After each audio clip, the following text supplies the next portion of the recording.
আমরা সবাই জানি হজরত ইব্রাহিম আলাইহিসসালাম কাবা নির্মাণ করেছিলেন,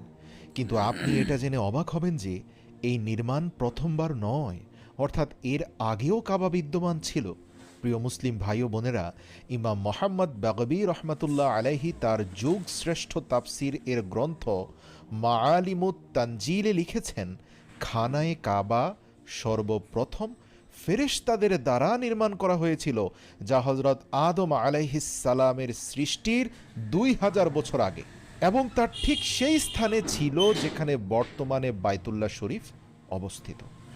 তাফসিরে কুরতুবিতে ইমাম শামসুদ্দিন রাহিমাহুল্লাহ আলাইহি বর্ণনা করেন, যখন ফেরেশতারা বলল, হে আল্লাহ,